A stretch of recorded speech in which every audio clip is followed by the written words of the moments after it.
prise en compte des enjeux écologiques dans la construction de la ruche de Mont-Saint-Martin, il convient de rappeler que fondamentalement, la conception générale du bâtiment a mis en place un ensemble de concepts qui va favoriser, au travers ne serait-ce que du réemploi du bâtiment, ces galons d'éco-conception et d'éco-construction.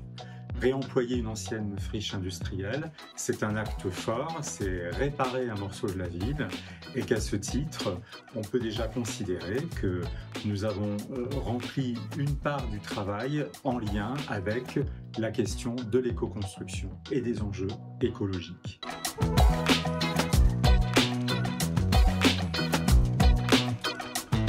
À cela s'ajoutent évidemment les enjeux à prendre en compte pour les conditions de travail des utilisateurs et des travailleurs. Ce sont deux sujets corrélés en réalité, puisque à partir du moment où la conception a satisfait un ensemble de principes en lien avec l'orientation solaire, la manière avec laquelle les usages sont organisés sur le site, nous entendons déjà satisfaire en partie à la qualité que l'on peut apporter au quotidien des travailleurs.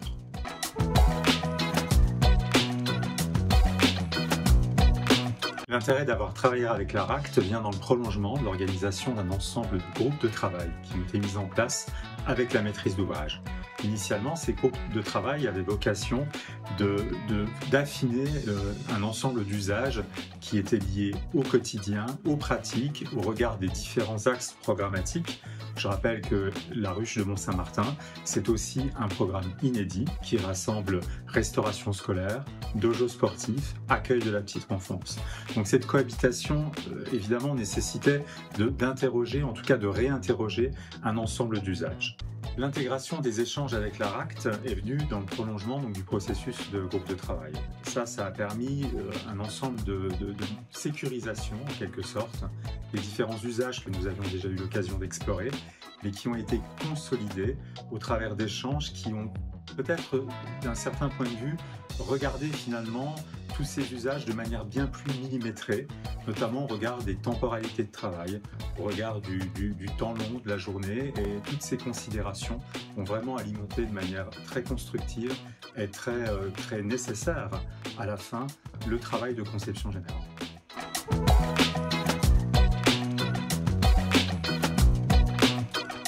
C'était d'abord d'apporter des meilleures conditions de travail au personnel.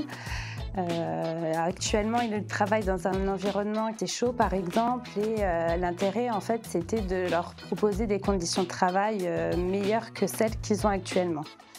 Il fallait aussi travailler sur cette question-là avec les agents pour éviter les craintes des nouvelles conditions de travail, parce que forcément il va y avoir un déménagement et du changement, et l'important c'est qu'ils se rendent compte que travailler sur l'écologie, ça ne va pas leur apporter une contrainte de travail supplémentaire, mais des conditions de travail améliorées.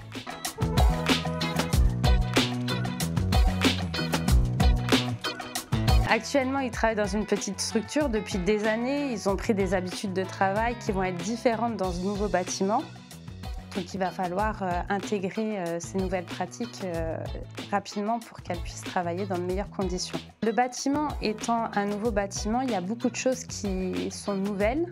Alors il y a la régulation de la température avec un nouveau système de ventilation. L'architecte en parle mieux que moi. Le matériel utilisé, les circuits de travail entre le propre, le sale, et toutes ces choses-là en fait vont être adaptées pour que le bâtiment réponde au mieux aux nouvelles recommandations écologiques, mais ça a créé un stress chez les agents étant donné qu'ils ne sont pas habitués.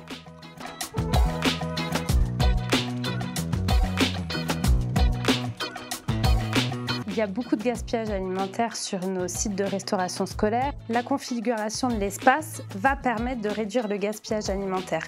Actuellement, on est dans une grande salle.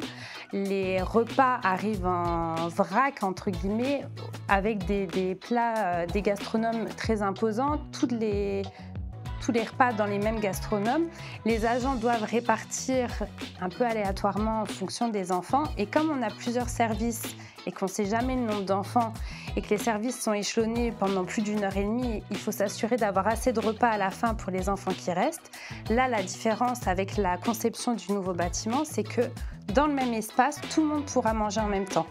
Alors, le bâtiment est fait de telle sorte que le bruit va être amoindri. C'est pour ça qu'actuellement, on ne pouvait pas faire manger tous les enfants en même temps parce que les bâtiments sont trop bruyants et au niveau des conditions de travail et d'accueil, c'est pas possible. Là, avec le nouveau bâtiment, ce sera possible parce qu'il a été étudié pour, mais également au niveau des nouvelles technologies qui ont été mises en place. Je pense aux vitres qui vont permettre de refléter les rayons UV pour qu'il fasse moins chaud à l'intérieur. Enfin, toutes ces améliorations-là vont permettre que les enfants soient accueillis en même temps. Ce qui fait que les agents ne seront plus obligés de garder de la nourriture en fin de service pour pouvoir servir les derniers, mais toute la nourriture sera distribuée en même temps. Ça permettra aussi aux enfants d'avoir du rab et de réduire le gaspillage alimentaire en fin de repas. Le changement bâtiment va aussi permettre de changer les habitudes de travail des agents d'animation qui actuellement sont vraiment dans une dynamique où on sert les enfants, on mange, on sort. Là, on va pouvoir mettre en place de nouvelles méthodes de travail, un nouveau rythme, de nouvelles habitudes qui devraient nous permettre de réguler plus facilement le repas de l'enfant, pouvoir le servir et éviter justement le gaspillage à la fin.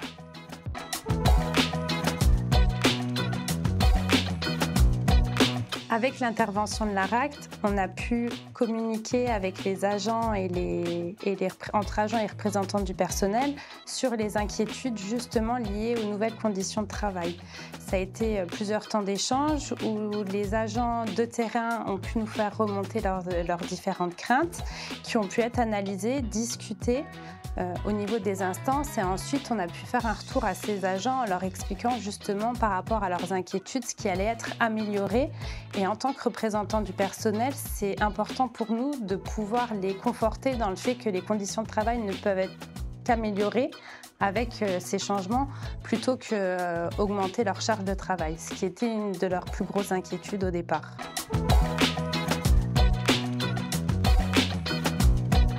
Les agents me font beaucoup remonter que d'avoir pu visualiser sur plan l'espace dans lequel ils allaient évoluer, ça leur a permis de se projeter de façon plus concrète et moins angoissante que toutes les discussions qu'il y avait pu avoir au préalable. Et le fait aussi justement de pouvoir faire remonter en fait leurs craintes par rapport aux différentes dispositions, au matériel qui allait être à disposition dans les cuisines, enfin ces choses-là, ça a permis quand même de les rassurer sur l'avenir.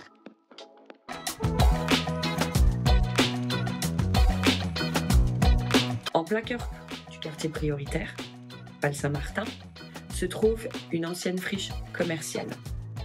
L'objectif pour la municipalité était de réhabiliter cette friche et d'en faire un espace multifonctionnel, répondant à plusieurs besoins de la collectivité. Agrandir notre capacité d'accueil des enfants en restauration scolaire, au regard de l'augmentation de la population de la ville de Mont-Saint-Martin et des projets immobiliers liés, permettre de réduire les coûts énergétiques des bâtiments actuellement occupés par des associations sportives.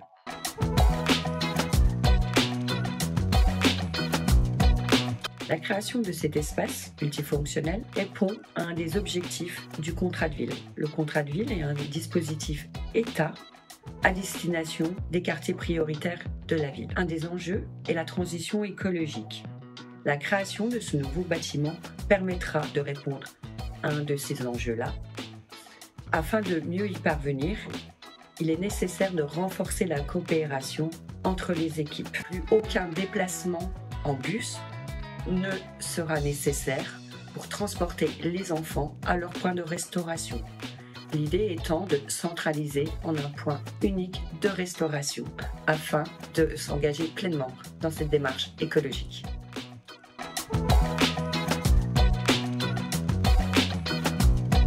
Les objectifs liés à la transition écologique impactent l'organisation du travail. C'est pourquoi nous avons fait appel à l'ARACT pour nous accompagner au mieux dans cette démarche de transition. Le constat était le suivant jusqu'à présent. Des équipes, moyens généraux, services enfance, qui avaient parfois du mal à coopérer. Le fait de faire intervenir la RAC nous permettra de 1. renforcer la coopération entre les deux services et également de mieux appréhender le nouvel espace de travail.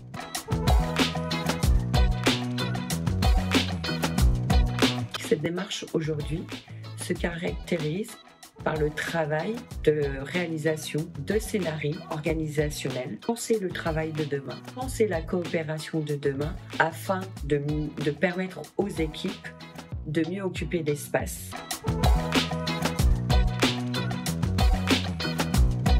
Avec les équipes, on a travaillé ensemble sur les plans proposés par l'architecte. On a réfléchi ensemble à comment s'adapter à ce nouvel environnement, comment les services, enfance et moyens généraux, allaient coopérer ensemble dans ce nouvel espace. De là, on a également pu faire bouger les murs, c'est le cas de le dire, au niveau du premier projet. Je pense qu'on a été dans une démarche de co-construction, vraiment avec l'architecte, les équipes et la RACT.